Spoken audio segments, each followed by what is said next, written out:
आप देख रहे हैं आवाज़ इंडिया और मैं इस समय बरेली में हूँ और इस समय मेरे साथ हैं राज अग्रवाल जो कि भाजपा के प्रवक्ता हैं और बरेली महानगर भाजपा में आप कोषाध्यक्ष हैं। जी। आज आपका बहुत बहुत स्वागत है। बहुत अच्छा मौसम हो रहा है अमित भैया, और बहुत बहुत धन्यवाद आज जो है आवाज़ इंडिया के लिए बुलाने के लिए मुझको, और अच्छी लोकेशन आपने चुनी है। तो भाई मिठाई आपने बांटी खूब? हाँ, मिठाई बांटी। तो थोड़ी शक्कर कम रहेगी इस बार? नहीं, शक्कर क्या कम रह गई। जब 99 पे आने वाले छात्र जो फेल होके और ग्रेस से पास हुए हैं, तो जो टॉप किया है 242 सीटें लाके, वो भले ही उसे डिस्टिंक्शन उस छात्र को ना मिली हो, लेकिन वो खुश तो हो ही सकता है, मिठाई तो बांट ही सकता है मोहल्ले में। आप आईटी, क्योंकि भाई से बता दें कि जीबी में आईटी में काम किया है बहुत अच्छी तरह से, अपनी यहाँ पर जो आईटी में नाम किया है वो राज भाई का नाम आता है इसमें, और बड़े लोगों को सिखाया, बड़ी अच्छी टीम यहाँ पे तैयार की शुरू से। जब से भाजपा यहाँ पे सोशल मीडिया में एक्टिव हुई है तब से राज भाई का बहुत बड़ा यहाँ पे सहयोग है, आपको ये बताते चले हम। ठीक है। और भाई एक बार ट्रेंड बहुत हो रहा है यहाँ पर, कल मैच जैसे पाकिस्तान इंडिया का मैच हुआ था तो उसमें एक बड़ा ट्रेंड चल रहा है कि भाई 140 कम रह गए। हाँ, एक ट्रेंड वो भी चल रहा है, 140 कम रह गया तो नैतिक रूप से उन्हें वो आ जाना चाहिए इंडिया में टीम को। तो ये क्या किस ओर से आ रहा है? देखिए, मैं ना तो अगर वो पिच अच्छी होती, हाँ, तो वो 140 भी पड़ते। हाँ। मुझे अपने देश के खिलाड़ियों के ऊपर पूरा भरोसा है और वो मैच मैं देख रहा था। नहीं तो सुनते रहिए।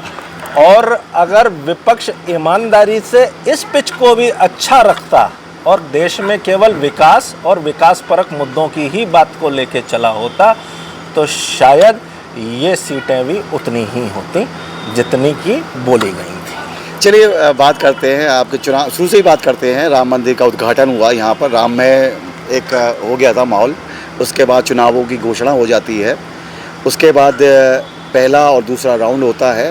पहला दूसरे राउंड में मोदी की गारंटी चलती है और हमें लगता था कि मोदी गारंटी ये आखिरी राउंड तक चलेगी, लेकिन ऐसा क्या चेंज हो गया कि मटन, मछली, मंगलसूत्र, मुजरा, मुसलमान ये यहाँ पर आ गए? देखिए, होता क्या है कि जैसे को तैसा जो है वो राजनीति का एक जैसे एक नियम होता है, एक धर्म होता है। जैसे को तैसा एक समय में जो राजनीति चलती थी वो मर्यादा पुरुषोत्तम राम जी के आधारित चलती थी। जब माननीय अटल बिहारी वाजपेयी जी जो है देश के प्रधानमंत्री हुआ करते थे, बहुत सारी चीज़ें मर्यादाओं में रह के हुआ करती थी। आज की राजनीति कृष्ण जी पर आधारित चल रही है, जो राजनीति के पुरोधा हुआ करते थे, हमारे सनातन के पुरोधा भगवान कृष्ण पर आधारित माननीय नरेंद्र मोदी जी की राजनीति चल रही है। और वह इस बात को बहुत अच्छी तरीके से जानते हैं कि किस तरीके से किस समय क्या लहजा इस्तेमाल करना है। पहले चरण में हमने आपने, दूसरे चरण में हमने आपने, सबने देखा कि मोदी जी की गारंटी चल रही थी। जो हम लोगों ने विकास किया 10 सालों में उस पर बात हो रही थी, धारा 370 पे बात हो रही थी, राम मंदिर निर्माण पर बात हो रही थी। तीसरा चरण आते आते हम सब ने ये इसमें कमी आती चली गई, और जिन शब्दों का आप प्रयोग कर रहे हो, जो शब्द आपने बोले, उन सब शब्दों का प्रयोग राजनीति में हुआ।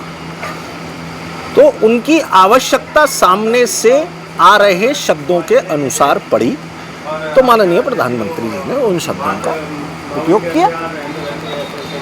इसमें विपक्ष की बात करें, विपक्ष तो हमेशा मुद्दों को लेकर चला। वो बेरोजगारी की बात कर रहे थे, वो ओबीसी आरक्षण की बात कर रहे थे, वो झूठे मुद्दों की भी तो बात कर रहे थे। देखिए ना, अग्निवीर की बात कर रहे थे, वो आर्थिक विषमता की बात कर रहे थे, वो जिनकी भी बात कर रहे थे। आप घूम फिरा के इन्हीं मुद्दों पर आ गए। नहीं, ऐसा नहीं है। देखिए, मैं आपको बताता हूँ वो काय की बात कर रहे थे। वो बात कर रहे थे संविधान को ख़त्म करने की। आपने तीसरी बार में जब उन्होंने ये देखा, मैं आपको एक थोड़ा सा आगे लेके जाता हूँ।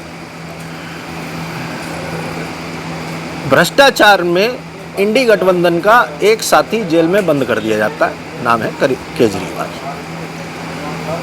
जब इनको ये लगता है कि अरे ये हमने जितना भी जो है मतलब एक तरीके से ये समझ लीजिए विरोध प्रदर्शन करने का जितना भी हमने आपको सौंप रखा था, वो वाली चीज़ आज की डेट में केजरीवाल नहीं कर पा रहे हैं। दूसरा चरण तीसरा चरण आ गया है, ये बहुत दिक्कत का विषय हम लोगों के लिए हो जाएगा। तो एक नैरेटिव आया, ये चीज़ कन्वर्ट होके आ गई राहुल गांधी के ऊपर। राहुल गांधी ने एक चीज़ शुरू करी। पहले जब ये कह रहे थे कि संविधान ख़त्म कर दिया जाएगा, संविधान ख़त्म कर दिया जाएगा, ये मुंह से कह रहे थे। फिर राहुल गांधी ने संविधान की एक छोटी सी प्रति, पॉकेट संविधान जिसे कहते हैं, इसमें केवल अनुच्छेद लिखे हुए होते हैं, आपने भी देखा होगा। लाल ये मुद्दा तो आपने खुद उनको सौंप दिया ना। आपके अयोध्या के सांसद लल्लू सिंह ने ही बात उठाई थी कि अगर 400 प्लस होंगे तो कहते हैं हम संविधान बदल देंगे। नहीं, देखिए मैं ये तो आपने खुद मुद्दा उनके हाथ में सौंप दिया। मैं जो बात को कहना चाह रहा हूँ आप उसको समझिए। हमारे ही सांसद के कहे हुए विषय को अलग नैरेटिव देके और अलग अलग तरीके से प्रस्तुत करके उन्होंने पेश किया। संविधान बदलने का कोई मतलब नहीं होता है। संविधान की आत्मा खत्म कर देने का, संविधान खत्म कर देने का कोई मतलब ही नहीं है भारत के राष्ट्र में। प्रधानमंत्री जी को जब ये कहने की आवश्यकता पड़ गई कि नरेंद्र मोदी जब तक जिंदा है तब तक संविधान को कोई ख़त्म नहीं कर सकता, संविधान को कोई बदल नहीं सकता, तो आप सोचिए कि इस चीज़ की कितनी बड़ी गंभीरता रही होगी इस नैरेटिव की जो विपक्ष ने पैदा किया होगा। नैरेटिव क्या फैलाया गया? नैरेटिव ये फैलाया गया हमारे SC ST दलित अति दलित वर्ग में कि संविधान के माध्यम से ये आरक्षण को ख़त्म कर देंगे। जबकि इस तरीके की कोई बात ना तो हमारे किसी सांसद ने कही और ना संविधान बदलने का मतलब संविधान संशोधन से है, संविधान में अमेंडमेंट करने से है। सैकड़ों अमेंडमेंट संविधान में जब से लिखा गया है तब से लेके अब तक हो चुके हैं अमित भाई।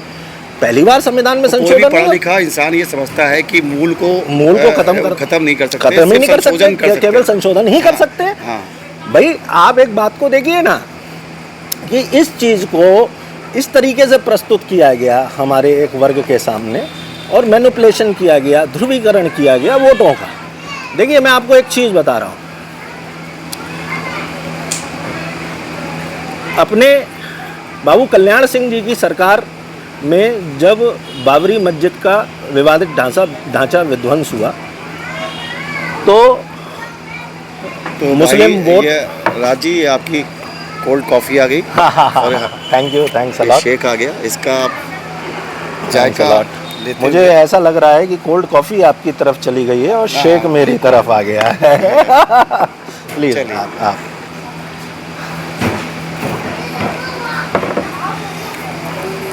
तो कहाँ थे हम लोग? बाबू कल्याण सिंह जी की सरकार में जब बाबरी मस्जिद का विवादित ढांचा कार सेवकों द्वारा गिराया गया, उसके बाद के आपको परिणाम याद होंगे। भाजपा हार गई, मुस्लिम वोट कंसोलिडेटेड हुआ। 2004 में इंडिया शाइनिंग के नारे के बाद में जब पुनः अटल बिहारी वाजपेयी जी की सरकार आनी चाहिए थी, देश का विकास हुआ था, देश में सड़कें बनी थी, सेतु समुद्रम जैसी बड़ी योजनाएं आई थी, लोग खुश थे, इंडिया शाइनिंग का नारा चल रहा था। लेकिन ये हुआ कि अब सरकार आएगी तो राम मंदिर बनेगा, मुस्लिम फिर कंसोलिडेट हुआ और भाजपा चुनाव हार गई 2004 में। 2004 के बाद में 2024 की मैं आपको गणित बता रहा हूँ, राम मंदिर का निर्माण हुआ, रामलला विराजमान हुए और फिर मुस्लिम वोट कंसोलिडेट हुआ। कंसोलिडेशन का मतलब मैं जिस चीज़ से कह रहा हूँ वो ये है कि किसी पार्टी विशेष को वोट ना देके उस सेकंड पावदान पे खड़े हुए वोटर प्रत्याशी को वोट देना जो कि भाजपा के प्रत्याशी को सीधे सीधे हरा सकता हो। This is the mean of consolidation. 20% में तो ये माना जाता है ना कि वोट कम ही करते हैं आप लोगों को। आप तो 80% पे काम कर रहे थे। अगर 14 की बात करें तो आपकी सोशल इंजीनियरिंग इतनी बढ़िया हुई है जी। ओबीसी आपने टिकट बांटे, ओबीसी को अपने जो दूसरी पार्टी में तो ओबीसी आपका चाहे कई लोग ले रहे, कई जाति के नाम ले रहे हैं जी, कई उनको आपने अपने साथ लेके आए, ठीक है जी। तो अब ऐसा क्या फील हो गया यहाँ पर? अब आगे ऐसा क्या हो कि वही लोग आपके कहते हैं इस चुनाव में, यूपी में खासकर बात करें आपकी, हम गुजरात की बात करें, मध्य प्रदेश में आपका बहुत अच्छा रिजल्ट आया है, दिल्ली में आपने 7 सीटें जीती जहाँ पे अपेक्षा कर रहे थे कि 2-3 सीटें कम होंगी, और यूपी से हम किसी ने एक्सपेक्ट नहीं कर रहा था किसी ने कि इतनी कम रह जाएंगी, किसी ने एक्सपेक्ट नहीं करा था। तो क्या सोशल इंजीनियरिंग यहाँ फेल हो गई? जो ओबीसी थे, पिछड़ा थे लोग यहाँ पे, वो थोड़े छटके यहाँ पे थे? ये एक्चुअल में हुआ क्या है कि विषय मेरे हिसाब से जो मेरी अपनी एक मैंने चुनाव का जो पहलू देखा, मैंने जो एक पूरा मैथ, एक कैलकुलेशन, एक गणित निकाला चुनाव के बाद में, अमित भाई, छिटका तो हमसे वो ही 5 से 6% वोट है जिसको ये समझ में आया कि संविधान में आरक्षण ख़त्म कर दिया जाएगा। ठीक है, अब ऐसे में जिन सीटों पर हमारी जीत 5 से 6 लाख वोटों की थी, बड़ी बम्पर जीत जिसमें हम जीतते थे 5 लाख प्लस की, वो जीतों का अंतर घट के 1.5 से 2 लाख 2.5 लाख रह गया, जिसमें माननीय प्रधानमंत्री जी की भी सीट आप लोगों ने देखी जिस प्रकार से वो घट के उसका अंतर कम हुआ है। और जिन सीटों पे हमारा अंतर जीत का 1.5 से 2 लाख का ही होता था, उन सीटों को या फिर तो हमने बहुत कम अंतरों से जीता, और नहीं तो यार हम उससे 30-40 हज़ार 50 हज़ार वोटों से हार गए। कि मायावती का जो 12% का यहाँ पे वोट बैंक है, वो 6% कहते हैं सपा और कांग्रेस को ट्रांसफर बिल्कुल हुआ है, 6% का कम हुआ है। जी जी बिल्कुल हुआ है। और अगर ये मतलब नीतीश कुमार और चंद्रबाबू नायडू के साथ में अगर काश मायावती जी भी हमारा साथ दी हुई होती, हम लोगों ने उनका साथ लिया हुआ होता, तो बैकडोर से तो मायावती आपके साथ पे थी ना? वो वाले वोटर्स ने फिर उस चीज़ को सुना नहीं सर। बैकडोर नहीं चलता है राजनीति में। राजनीति में ना मायावती जी के पास में ऐसा कोई तंत्र है कि फतवा टाइप का कि वह अंदर से ये चीज़ पहुंचवा सके कि आपको वोट भारतीय जनता पार्टी को देना है।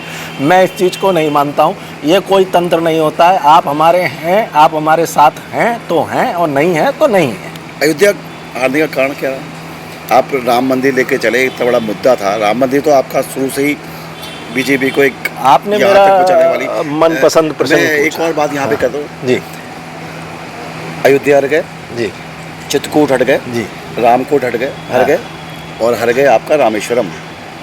देखिए मैं आपको एक बात बताऊँ, मैं आपको एक थोड़ा सा बात, पहले मेरा जो प्रश्न जो अयोध्या आपने कहा है, अयोध्या जी पर मेरा बड़ा बोलने का मन रहता है और मैं उस पर बहुत मन है और मैं बोलूँगा भी।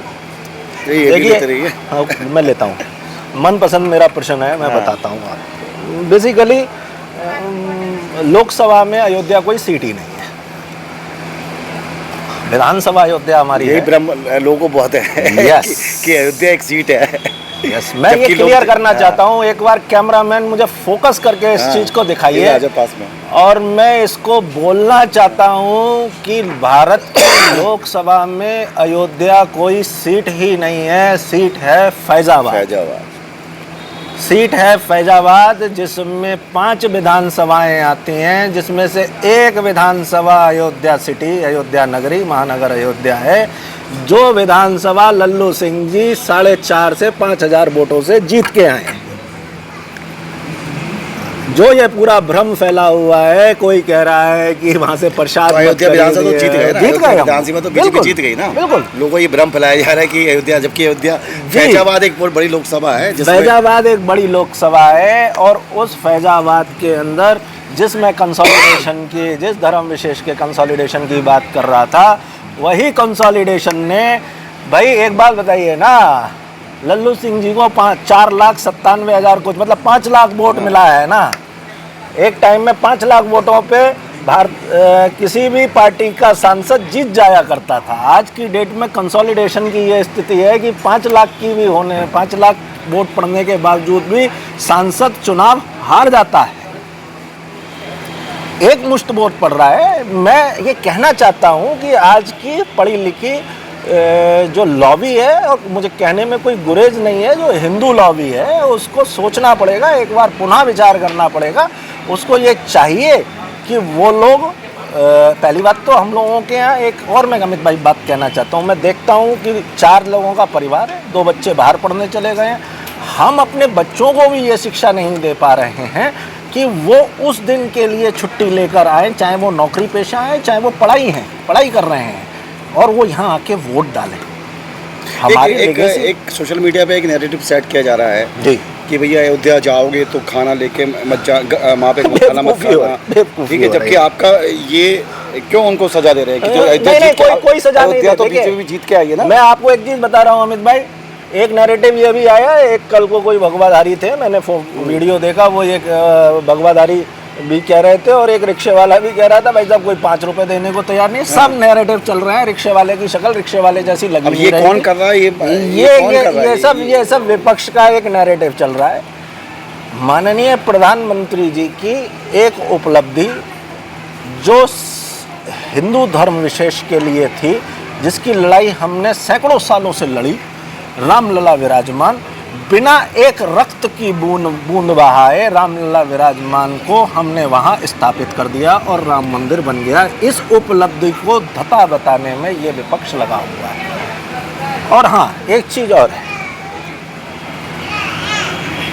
हम लोगों ने भी उसका इस राजनीतिक फायदा उठाने का प्रयास भी नहीं किया। इधर रामलला विराजमान हुए थे, पूरा देश सेंटीमेंट था, रोज के 4 लाख 4.5 लाख लोग दर्शन कर रहे थे। आप सोच के देखिए, मेरे हिसाब से अमित भाई मैं आपको बताऊं तो 10 ताजमहल मिलके भी इतना बड़ा रोजगार नहीं दे सकते जितना रामलला विराजमान आज की डेट में अयोध्या नगरी को दे रहे हैं। 4 गोवा मिल जाए तो साल में इतना आदमी नहीं आता है टूरिस्ट, जितना 1 महीने के अंदर 2 महीने के अंदर रामलला विराजमान दर्शन करने के लिए लोग आ रहे हैं। और किसी तरीके की कोई कमी नहीं हुई है।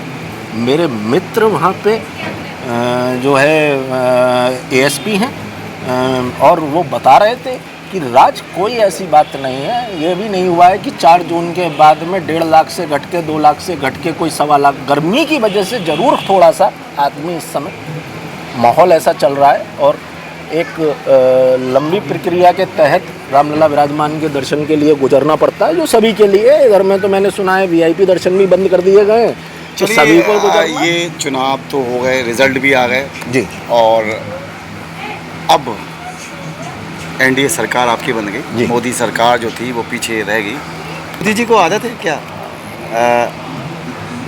आपके बैसाखी लेके चलने की? क्योंकि मोदी जी 2002 में जब चीफ मिनिस्टर बने थे गुजरात के, उसके बाद चुनाव हुए, भारी बहुमत में उन्होंने चुनाव जीता गुजरात में जी। 3 बार चीफ मिनिस्टर रहे, 14 में प्रधानमंत्री बने, 19 में फिर प्रधानमंत्री बने।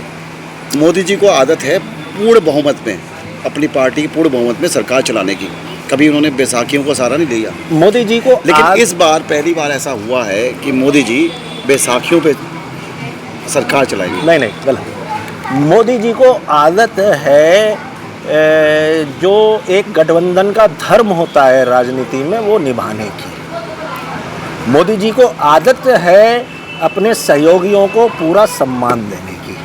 मोदी जी को आदत है उन्हें मंत्री पद से नवाजने की। मोदी जी को आदत है उनके लिए उनके द्वारा किए गए राजनीतिक और सार्वजनिक अच्छे कामों को सराहने की। अमित भाई, मोदी जी बैकफुट पे नहीं आएंगे क्या? आप निर्णय लेने में बैकफुट पे नहीं आएंगे? आपको क्या लग रहा है आज की डेट में आपने प्रधानमंत्री की बॉडी लैंग्वेज को देख के? अगर हम बात करें, वैचारिक बात करें जी, ठीक है, हम आपका जेडीयू की बात करें, नीतीश कुमार की बात करें, हम टीडीपी की बात करें, चंद्रबाबू नायडू की बात करें, उनकी विचारधारा आपके विचार में जमीन आसमान का अंतर है। आपका टीडीपी चंद्रबाबू नायडू ने मुस्लिम आरक्षण की बात करी है, उनके मैनिफेस्टो में लिखा हुआ है कि हम अगर हमारी सरकार आती है, आज उन्होंने वो भी शपथ भी ली है कि अगर हमारी सरकार आती तो हम मुस्लिम आरक्षण के लिए प्रयास करेंगे। देंगे। तो मैनिफेस्टो में जब लिख दिया तो करना पड़ेगा ना उनको। देखिए आप एक बात को समझ, और मोदी जी इस बात में कभी सहमत नहीं हुए हैं। मुस्लिम आरक्षण की बात उन्होंने चुनावों में इस बात को कहा था कि अगर विपक्ष आता है तो आपको हम इनकी आपकी एक बैस दे देंगे चुरा के, और हमारे बात तो वही थी ना हमारे। अब हम जेडीयू की बात करें तो वो बात करते हैं ओबीसी आरक्षण के, जनगणना की बात करते हैं। आप हमारी दोनों बातों को, एक बात को समझिए। मैं आपका दोनों प्रश्नों का आपके उत्तर एक ही हल में दे दूंगा। आज की डेट में भारतीय संविधान के अंदर आरक्षण की परसेंटेज प्रतिशत सीमा तय है, और हम आज की डेट में आरक्षण को उसी प्रतिशतता के रूप में दे रहे हैं। 50% के करीब मैक्सिमम है। ओबीसी को भी दे रहे हैं, महिला आरक्षण दे रहे हैं, और क्या कहते हैं SC ST को आरक्षण दे रहे हैं। और हम उसकी पूरी सीमा को प्रयोग कर रहे हैं। आरक्षण संविधान हम बदल नहीं रहे, आरक्षण के ऊपर हम किसी तरीके का कोई विवाद ला नहीं रहे। आज की डेट में चंद्रबाबू नायडू जी किसके आरक्षण को कटौती करके और आंध्र प्रदेश में दे देंगे, ये उनके अपने सोचने का विषय है। एक बड़े पुरोधा हैं, राजनीति में हमारे सहयोगी हैं और राजनीति के बड़े पुरोधा हैं। नीतीश कुमार जी राजनीति के बड़े पुरोधा हैं, लोग उन्हें प्रधानमंत्री मटेरियल के रूप तक में देखते हैं, समझ रहे हैं। तो आप सोच के देखिए, ये लोग देखिए कुछ लुभावन चीज़ें चुनाव के समय और कुछ लुभावने वायदे चुनाव के समय करने होते हैं, जिसमें से राजनीति में कुछ पूरे होते हैं कुछ नहीं पूरे होते हैं, तो उनका जो है रास्ता निकाला जाता है कि किस तरीके से संतुष्ट करना है अपने उस वोटर को, वही होगा। आगे देखिएगा भविष्य में। अभी आजकल एक ट्रेंड बहुत चल रहा है, बहुत मीडिया में भी रिपोर्ट चल रही है जी। कल मोहन भागवत जी, आरएसएस प्रमुख मोहन भागवत जी का एक था स्पीच थी कल। उन्होंने मोदी जी के नाम तो नहीं लिया, लेकिन सभी दोनों विपक्ष और सत्ता में जो है दोनों को उन्होंने एक मैसेज दिया कि अहंकार आप मत पालो, ठीक है, मर्यादा में रखो। जो पिछले चुनाव हुए जिस तरीके से मर्यादा तोड़ी गई है दोनों तरफ से, एक बहुत क्लियर मैसेज कहा, उसके बारे में आपकी क्या राय है? देखिए विपक्ष का तो मुझको नहीं मालूम, आरएसएस भारतीय जनता क्या अर्थ पार्टी निकाले, जनता क्या अर्थ निकाले मोहन भागवत जी के स्पीच से? देखिए मैं अर्थ निकालने के रूप में बहुत ही छोटा व्यक्तित्व तो है मेरा। अब आपके लेकिन व्यूज़ क्या है? लेकिन मेरा व्यूज़ अपने आप में ये है कि विपक्ष का तो मुझे नहीं मालूम कि उन्होंने विपक्ष के लिए क्या कहा। हमारा मातृत्व संगठन है आरएसएस, मदर ऑर्गेनाइजेशन है हमारी, और हम लोग जो है काफ़ी कुछ नीतियाँ, परिस्थितियाँ, नीतियाँ, नियम अपने जीवन में सभी कार्यकर्ता आरएसएस के उतारते हैं, और उसके संघ प्रमुख आदरणीय परम पूजनीय श्री मोहन भागवत जी ने जो भी बात कही है, और वो जिनके लिए भी कही है, वो उन्हें उन्हीं शब्दों में समझ गए होंगे, और अपने अंदर जो भी सुधार उन लोगों को करना होगा वो करेंगे।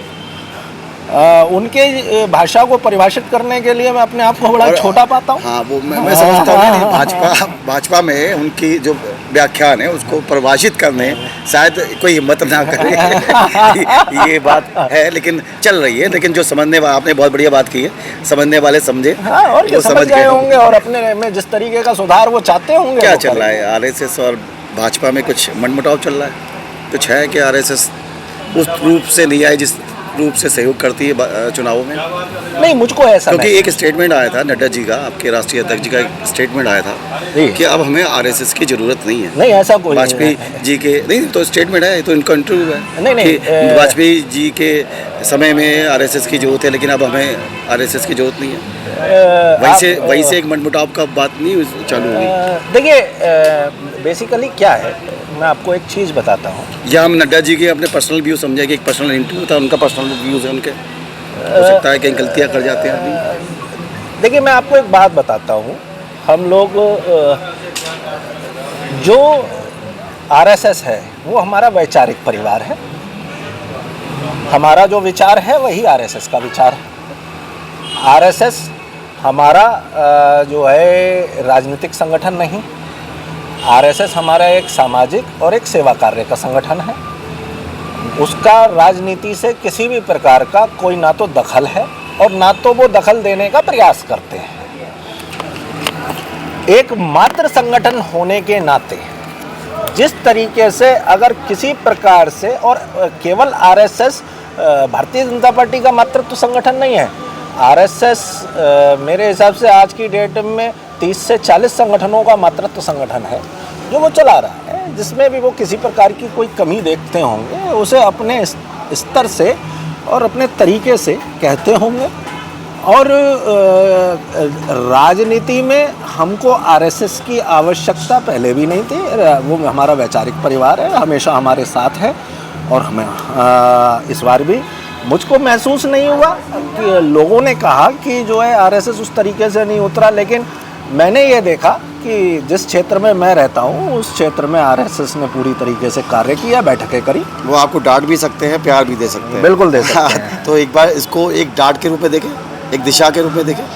हमेशा से क्योंकि चिंतन तो होगा ना, अगर चुनाव में बिल्कुल होगा। expectation का चिंतन तो होगा जब ना। मैं मातृत्व संगठन की बात कर रहा एक हूँ कार्यकर्ताओं को लेकर चिंतन होगा कि कार्यकर्ताओं को जिस लेकर हिसाब से बात उठी है कि जो आपका इस बार कार्यकर्ता है वो थोड़ा घर में बैठा रहा, निकला नहीं। देखिए मैं खुद उस चीज़ को कोट कर देता हूँ। आज ही मैं हम लोगों के पास में, और हम लोग पत्रिकाएं पढ़ते रहते हैं जो आरएसएस के हमारी पत्रिकाएं होती हैं, उसमें से एक ऑब्जर्वर, कॉफी पियो, ऑब्जर्वर पत्रिका में। हाँ मैं वही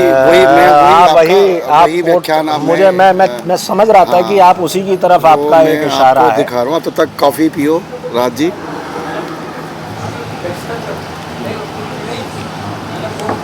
लिखा है चुनाव परिणाम भाजपाइयों को सच से सामना कराने वाले, ऑर्गेनाइजर कह रहा है का। देखिए क्या कह रहा है, राष्ट्रीय स्वयंसेवक संघ यानी आरएसएस से जुड़ी पत्रिका ऑर्गेनाइजर ने कहा है कि लोकसभा चुनाव के नतीजे भाजपा के अति आत्मविश्वासी कार्यकर्ताओं और कई नेताओं का सच से सामना कराने वाले हैं। भाजपा नेता और कार्यकर्ता प्रधानमंत्री नरेंद्र मोदी के आभा मंडल के आनंद में डूबे रह गए और उन्होंने जन की आवाज़ को अनदेखा कर दिया। पत्रिका के ताज़ा अंक के छपे एक लेख में ये कहा गया है कि आरएसएस भले ही भाजपा की ज़मीनी ताकत ना हो, लेकिन पार्टी के नेताओं और कार्यकर्ताओं ने चुनावी कार्य में सहयोग मांगने के लिए स्वयंसेवक से संपर्क तक नहीं किया। ये क्या कह रहा है अमित भाई मैंने ये पूरी खबर पढ़ी है, और मैंने ऑब्जर्वर को भी, क्योंकि मैं ऑब्जर्वर का ऑर्गेनाइज़र का जो है नियमित जो है वो पाठक हूँ। तो हम लोग 5 जने हो गई, ये सब पत्रिकाओं के हम लोग नियमित पाठक रहते हैं, और ये जो मैं बोल पा रहा हूँ हमारे पास मटेरियल भी इसी तरीके की पत्रिकाओं से ही रहता है। देखिए मैं आपको एक चीज़ बताना चाहता हूँ कि जो आभा मंडल दिखाई देता है ना अपने नेता का, वो आभा मंडल में कार्यकर्ता खोता नहीं है। कार्यकर्ता मालूम है कहाँ खोता है? कार्यकर्ता अपनी अनदेखी पे खोता है। कार्यकर्ताओं की अनदेखी होती है, कार्यकर्ताओं को कार्य नहीं होते हैं, कार्यकर्ता अपने आप को ठगाता महसूस कर रहा होता है, कार्यकर्ताओं को समस्याओं का निदान नहीं होता है, जेन्युइन समस्याओं का निदान नहीं होता है, और निदान नहीं कर पाता है वो अपनी, तो वो कार्यकर्ता घर बैठता है। देखिए मैं आपको आपसे तो कुछ छुपा ही नहीं है, आप तो हमारे ही रहे हो हमेशा। आज भी हम तो ये मानते हैं कि आप हमारे ही हो, लेकिन और देखिए वार्ता बहुत लंबी हो रही है क्योंकि हम पे भी समय नहीं है, एक समय सीमा में समाप्त करनी होती है चीज़ें आप। लेकिन मैं आखिरी में एक चीज़ अभी न्यूज़ आ रही है, नीतीश कुमार जी जब आपका शपथ समारोह हो रहा था जी, तो कहा था कि हम चंद्रबाबू नायडू जी के जब भगवती पे शपथ लेंगे तो जरूर जाएंगे, लेकिन वो पहुंच गए पटना और वो शपथ में नहीं गए हैं। क्या कुछ अनबन हो गई क्या? नहीं किसी अभी न्यूज़ आ रही है। देखिए मुझको इस विषय में अभी तत्काल की अगर कोई न्यूज़ है तो मुझे जानकारी नहीं है उसमें क्या हुआ है। और नीतीश कुमार जी एक मुख्यमंत्री हैं, वह अपना एक कार्यक्रम तय करते हैं और उनको अपनी स्टेट में किस आवश्यक कार्य से किस समय कब जाना पड़ेगा उनको। नहीं ऐसा नहीं। देखिए एक चीज़ मैं आपको बता रहा हूँ, जो डिमांड थी दे दिया उनको। देखिए मैं आपको एक चीज़ बताता हूँ कि ये एक मीडिया को ये नैरेटिव से बचना चाहिए। मुझे ऐसा महसूस होता है जब गठबंधन होता है, दो आप ऐसी कंडीशन में खड़े हो जहाँ आपको पास बहुमत नहीं है, बीजेपी को बहुमत नहीं है, दो ऐसे पार्टियां जिनके सहयोग से, देखिए नहीं वही चीज मैं कह रहा हूँ। कुछ तो डिमांड रहेगी ना। नहीं डिमांड करेगी ना। नहीं डिमांड उनकी, कुछ तो अच्छा डिमांड उनकी नहीं उनको भी रेल पथ चाहिए, उनको वित्त मंत्रालय चाहिए। नहीं ऐसा नहीं है, ये आप कह रहे हो ना। ये किसी भी टीवी डिबेट में या किसी भी सामने के प्लेटफॉर्म पे आके नीतीश जी ने या चंद्रबाबू नायडू जी ने तो नहीं कहा ना। नहीं ये तो कहेंगे भी ना, ये तो फ्रंट पे कभी नहीं कहता। आप सुनिए मेरी अंदर की बातें, सब अंदर की बातें क्या है, अंदर की बातें मैं आपको बता, क्या डील हुई है जी। डील तो ही होगी ना। डील का विषय नहीं है। देखिए एक जो है गठबंधन धर्म होता है, और गठबंधन धर्म के तहत उन्होंने जो बैठक हुई थी माननीय प्रधानमंत्री जी के आवास पे चाय पे चर्चा पे, उसी में ये चीज़ तय हो गई होगी, जहाँ तक मैं समझता हूँ कि वहीं पर पोर्टफोलियोज तय हो गए होंगे, जितनी मैं अपनी छोटी सी बुद्धि से समझ पाता हूँ। इसके लिए 3 या 4 बार बैठने की आवश्यकता नहीं होती है, ना प्रधानमंत्री जी को, ना नीतीश कुमार जी को, ना चंद्रबाबू नायडू जी को। और मैं आप लोगों को एक बात और बता दूं, नीतीश कुमार जी और चंद्रबाबू नायडू जी को केंद्र की राजनीति इतनी पसंद नहीं है जितनी राज्य की राजनीति पसंद है। आज की डेट में आज की शपथ चंद्रबाबू नायडू जी की हो गई है, नीतीश कुमार जी की अगस्त सितंबर में शपथ होनी है, उन्हें चुनाव हमारे साथ मिलकर लड़ना है। क्या वो वहीं तक सीमित है कि उनको बस स्पेशल पैकेज दे दिए उनके राज्य के लिए, बस उनके वहीं तक सीमित है? देखिए ये तो वो अपने राज्य का दर्जा दे दिए। देखिए विशेष राज्य का दर्जा तो आज की डेट में संविधान में ये लिखा हुआ है कि केवल पहाड़ी राज्यों को ही दिया जाएगा। उसका कोई अगर अलग रास्ता निकल सकता होगा और अगर सरकार उसे आवश्यक समझती होगी आंध्र प्रदेश और बिहार के लिए तो ज़रूर देगी। जिस तरीके का भी अगर कोई पैकेज होता होगा, अगर वहाँ के विकास के लिए, वहाँ की जनता की विकास के लिए नीतीश कुमार जी जो चीज़ चाहते हैं वह आवश्यक है, तो केंद्र सरकार में वो हमारे साथी हैं, वो उन्हें दिया जाएगा। चलिए एक लास्ट क्वेश्चन पूछता हूँ जी। राम मंदिर एक बहुत बड़ा मुद्दा था भाजपा को यहाँ तक लाने के लिए, अब राम मंदिर बन चुका है जी, और मोदी जी ने पहले ही अपने भाषण में जय श्री राम ना कहकर जय जगन्नाथ का।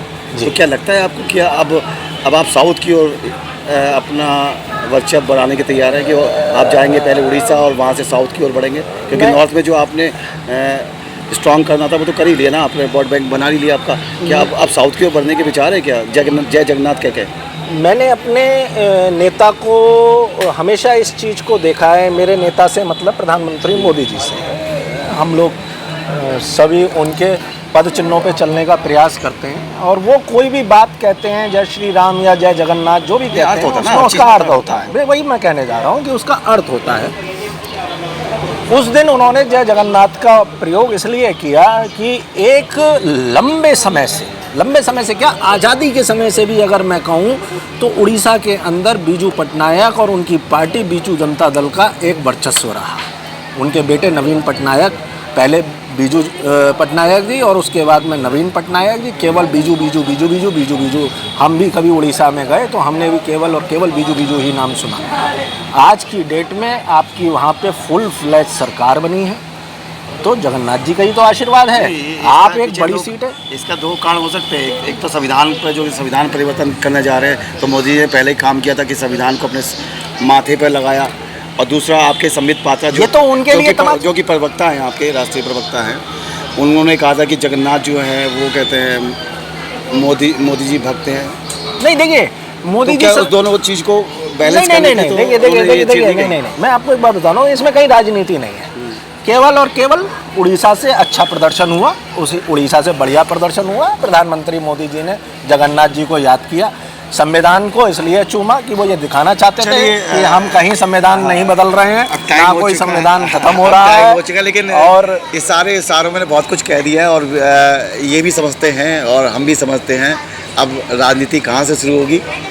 चाहे वो अब अयोध्या हटके, चाहे उनका ध्यान अब उड़ीसा और साउथ जैसे जगहों पर हो, ताकि जो यहाँ पे सीटें कम रही है, जो 400 प्लस का नारा लगा था, तो हो सकता है अगली बार 2029 में 450 का नारा या 500 का नारा लगाएं। तो सबसे पहले आपको बहुत शुभकामनाएं। धन्यवाद। आपकी सरकार को, आपका हमारा जो हमने आपसे प्रश्न किए उसका आपने बाखूबी जवाब देने की कोशिश करी। तो ऐसे ही हम आपको अपने चैनल पर इनवाइट करते रहेंगे, बुलाते रहेंगे और आपसे क्वेश्चन करते ही रहेंगे, फटाफट खटाखट। नहीं आप खटाखट और फटाफट शब्दों का प्रयोग मत करिए। मैं लेकिन आपके बुलाने पे हमेशा आता रहूँगा, मुझे बहुत प्रसन्नता हुई। धन्यवाद अमित। तो लाख रुपए आ रहा नहीं आ रहा है? अरे उन्होंने तो वो छब्बा दिया था, क्या कहते हैं, पूरा एक पंपलेट छब्बा के बंटवाया है भाई साहब नीचे तक। नहीं मैं सोच रहा हूँ आने वाले राहुल गांधी जी के सिग्नेचर थे। मैं आज भी सोचता हूँ मल्लिकार्जुन और खड़गे और राहुल गांधी जी के सिग्नेचर, मुझे लगता है कि जहाँ जहाँ इनके अच्छे जो है सांसद विजय होके आए हैं वहाँ इन्हें ये देने चाहिए अपने फंड में से भाई। चलिए ये तो हंसी और मजाक का मुद्दा था। आप देख रहे हैं आवाज़ इंडिया में कुणाल श्रीवास्तव के साथ। आवाज़ इंडिया के लिए अमित वर्मा।